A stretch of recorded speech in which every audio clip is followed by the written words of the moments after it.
Hola, ¿qué tal? Los saluda de nuevo el pastor Carlos Parga, siervo de nuestro Señor Jesucristo, el Rey de Reyes y Señor de Señores, el León de la tribu de Judá. Quiero compartir con ustedes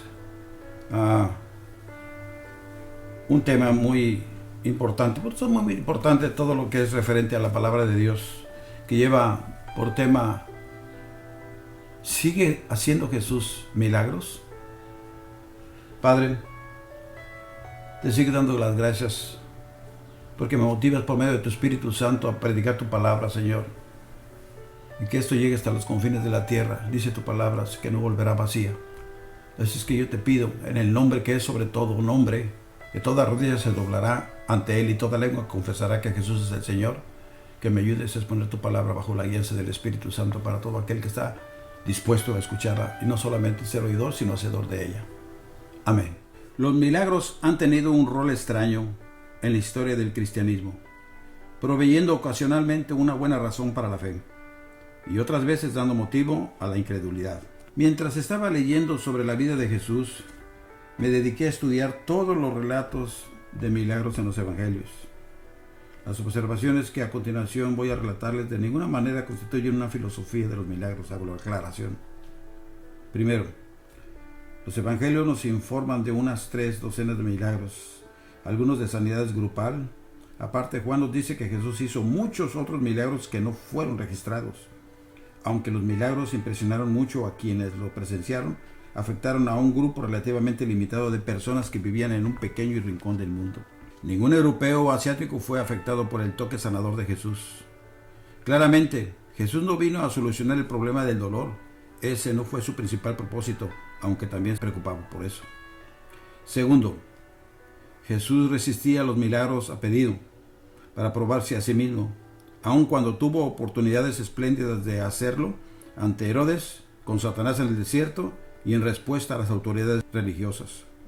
Amonestó con severidad a quienes pedían un milagro, llamándolos una generación malvada y adúltera. Tercero, Jesús muchas veces trataba de que sus milagros fueran secretos, ordenando a las personas que no dijeran a nadie lo sucedido.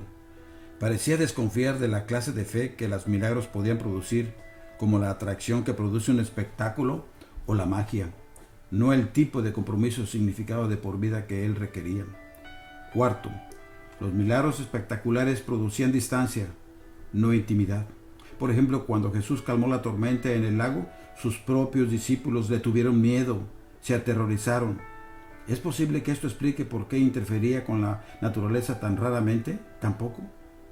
Quinto, la gente en los tiempos de Jesús no creían en los milagros con más facilidad que como hoy en nuestros tiempos. En el capítulo 9 del Evangelio de Juan vemos que los fariseos hicieron una investigación formal para refutar la historia del hombre ciego. Más sorprendentemente aún, los soldados romanos que fueron testigos del mayor milagro, la resurrección, no experimentaron transformación alguna en sus corazones, sino que modificaron su historia a cambio de dinero. Sexto, la mayoría de los milagros de sanidad fueron el resultado de la compasión de Jesús. Lo conmovía profundamente ver sufrir a otros. Sin embargo, varias veces Jesús se retiraba de las multitudes que le pedían cada vez más milagros. Séptimo, Jesús tenía más interés en los milagros espirituales que en los físicos. La escena en que el paralítico es bajado desde el techo es un claro ejemplo. ¿Qué es más fácil?, preguntó Jesús. ¿Decirle al paralítico tus pecados te han sido perdonados, o decirle levántate, toma tu lecho y anda? El ministerio completo de Jesús nos da la respuesta.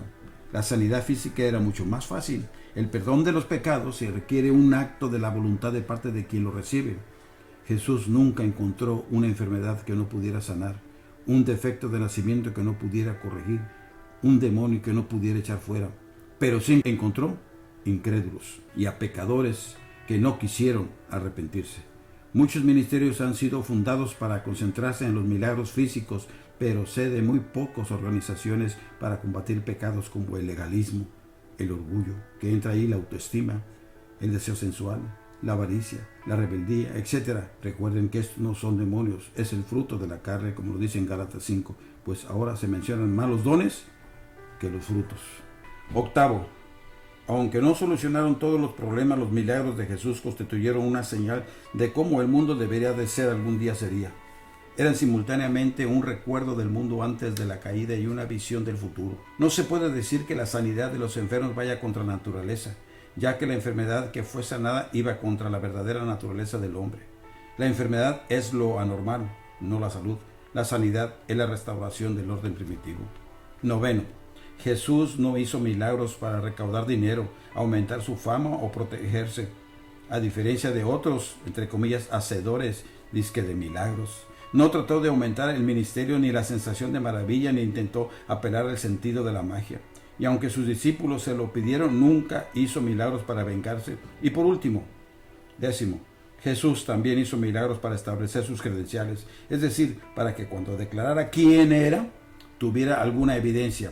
Juan 10:38 nos dice: aunque no me creéis a mí, creed a las obras, para que conozcáis y creáis que el Padre está en mí y yo en el Padre. Oro para que sigan sucediendo los milagros.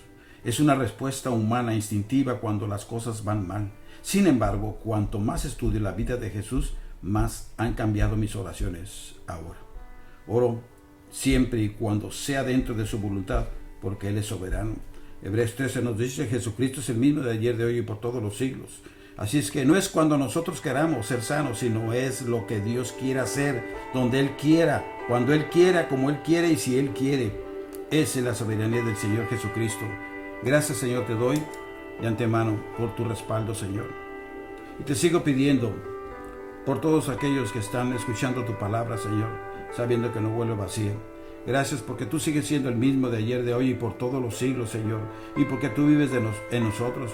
Porque ahora tenemos el privilegio de que somos el templo, la casa tuya, Señor. Te doy gracias porque sigues siendo bueno y tu misericordia es para siempre y has ampliado tu amor, ¿verdad?, para cada uno de aquellos que confían en ti, Señor. Gracias. Que Dios me lo siga bendiciendo. Se despide de ustedes su hermano y amigo, siervo del Señor Jesucristo, Carlos Parga.